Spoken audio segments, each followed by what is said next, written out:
ทักทายสบายดีภาพบรรยากาศยามเช้าๆเนาะระหว่าง8 โมงปลายทางพ่อบ้านพะเลาะได้มาอีกฮอบเนาะเป็นฮอบ3มื้อนี้เราเป็นมือเมียนซุปทรงสการเนาะของพ่อดองของพ่อดองแพงพรหมทัศน์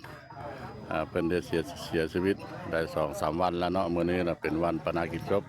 อะไรมาเก็บภาพบรรยากาศให้ท่านผู้ชมหูเห็นประมาณที่ได้เคลื่อนศพออกนี่ก็อยู่ในราว1 โมงเนาะ1:00สิไปสู่สื่อสารโยบ้านหนองแวงเนาะนั่นแต่ว่าได้มาเก็บภาพแจ้งให้บรรดาเพื่อนมิตรสหายครับฮู้เนาะถ้าผู้ใดบัดได้ฮู้เห็นคลิปน้ำซอกน้ำลายของประมาณพะเลาะแล้วก็อยากมาแบ่งเบาความทุกข์โศกเนาะมาเมียนศพทรงสการเพิ่นก็มาได้เด้ออยู่ที่บ้าน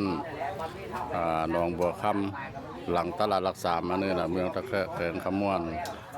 เนาะสบายดีมาอีกฮอบนั่นนะเป็นฮอบสุดท้ายนะบัดนี้เนาะมาเบิ่งทางนี่แหละญาติพี่น้องเพิ่นช่วยสู้กันเนาะคนละไม้คนละมือปอกสลัดเนาะยำปอกสลัดเพิ่นสิเฮ็ดอีหยังกันน้ำได้กระปุกบ่รู้หยังละเรียนครับแค่ครับคนเอาผู้ใดบ่ทันได้ฮู้จักเนาะบ่ทันได้ฮู้เห็น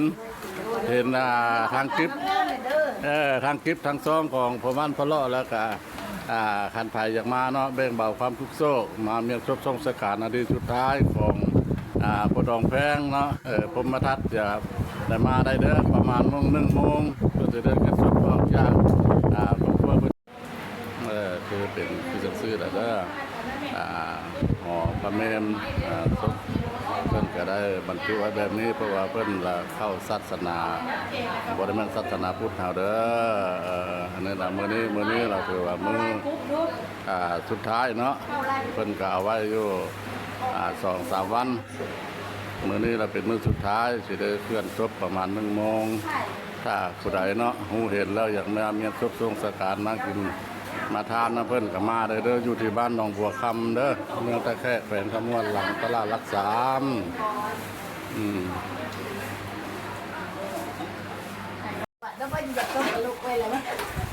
สบายดีเลี้ยงแม่ครัวอันนี้มันเฮ็ดน้ำบ่น้ำกระปุ้นบ่หรือแกงโอ้โดยอันนี้ล่ะคือว่าเงินครัวเพื่อนเนาะเป็นเลี้ยงแม่ครัวแต่ว่าลูกหลานใกล้มันเตียงนั่นแหละเพื่อนมาช่วยมาสู้ประเพณีมันเป็นประเพณีลาวเฮาเนาะทุกไปด้วยกันมาช่วยมาสู้กันบริจ้างในวานเด้อเพิ่นแต่ไปเฮ็ดหยังก็เฮ็ดไข่สีมือเฮ็ดน้ำกระพุ้นก็เฮ็ดเนาะผู้ใดเฮ็ดหยังเป็นหยังก็เฮ็ดช่วยสู้กันประเพณีลาวเฮาละแบบนี้ผู้ใดบ่ทันได้ฮู้ได้เห็นบ่ได้ฮู้จักเนาะละอยากมาเมียนศพทรงสการเนาะของพ่อดองแพงพรหมทัศน์ละมาได้เด้อเพิ่นสิได้เคลื่อนศพทรงสการละมื้อนี้ล่ะเป็นมื้อวันที่23ของเดือนเมษายนเนาะ2026นั่นล่ะเวลาบ่าย1 โมงบ่าย1 โมงนะพร้อมพากันมากินมาทานนาทีสุดท้ายเนาะสบายดีอันนี้แล้วนี่จะช่วยจะเบื้องเนาะ มาอีกแล้วคือว่ามื้อนี้แหละครับมื้อเป็นมื้อสุดท้ายเนาะคือว่าใกล้สิฮอดโมงฮอดเวลาแล้วท่านผู้ชมทีนี้ก็11 โมง30 นาที ย่างอีกพอต่อใดชั่วโมงก็สิฮอดบ่ายโมงเนาะ1 โมงก็สิได้เคลื่อนศพออกจากหอโฮมของเพิ่นไปสู่สื่อสารอยู่บ้านหนองแวงเพราะว่าดินดอนให้นาเพิ่นอยู่พุ่นเพิ่นสิ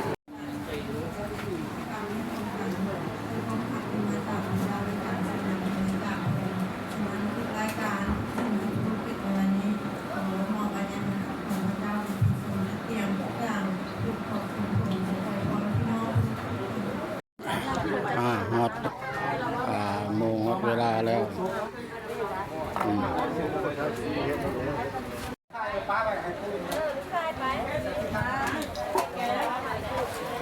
เขาไปกันเลยเขาไปเที่ยว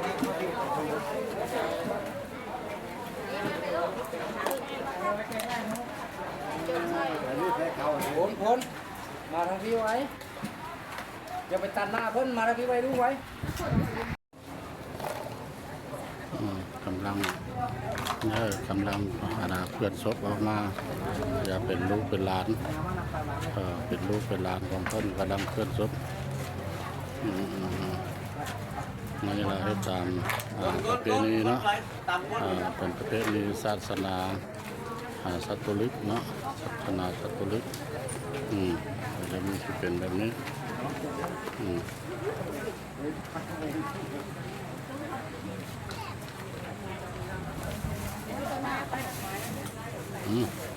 นาทีสุดท้าย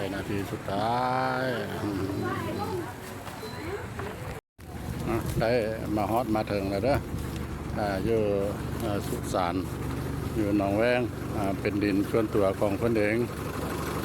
ดินให้ดินสวนเนาะดินให้ดินนาเพราะว่าครอบครัวเพิ่นได้เสียชีวิตเนาะเพิ่นมาอยู่ก่อนแล้วกับบัดฮอด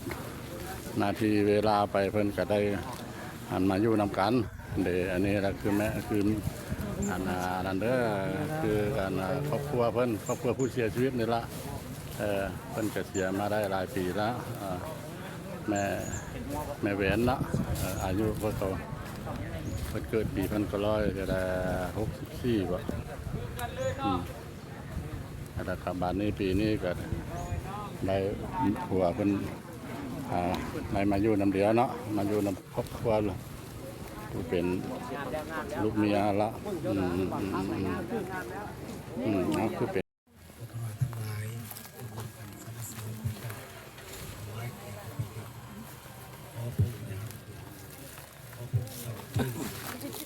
อยู่ตลอดกับพระองค์ในเมืองฟ้าเฮาคะเนเทิงสวรรค์สถานที่พระองค์ทรงตั้งไว้มันสุขสบายในที่นั้นขอเทิงสวรรค์สถานที่พระองค์ทรงตั้งไว้มันสุขสบายในที่นั้นข้าแต่พระบิดาของพระกนอทั้งหลายผู้ทรงสถิตอยู่ในสวรรค์ขอให้พระนามของผู้เป็นที่เคารพและบูชาขอให้ราชอาณาจักรของพระองค์มาตั้งอยู่ขอให้เป็นไปตามน้ำพระองค์ในสวรรค์เป็นอย่างไรก็ให้เป็นอย่างนั้นที่เป็นดินโลกในสวรรค์เป็นอย่างไรก็ขอให้สถานเป็นนั้นด้วยพระบิดาเจ้าข้าขอบคุณสำหรับโอกาสเวลาที่พระเจ้าทรงนำพวกลูกทั้งหลายจากเพื่อนมาถึงที่นี่ด้วยความปลอดภัยที่มาจากองค์พระผู้เป็นเจ้าก่อนที่พวกลูกทั้งหลายจะนำเอาห่างกายของพ่อคำแพงลงบรรจุไว้อยู่ที่ต้องล้างลูกตุนนะเอาตุนมาตุน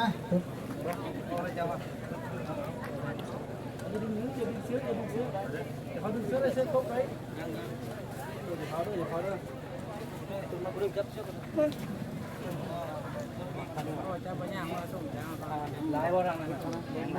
ปากทางไหนบ่ไปเอาไปต้องสิขาบ่ได้ใจบ่น้องพี่ดีบ่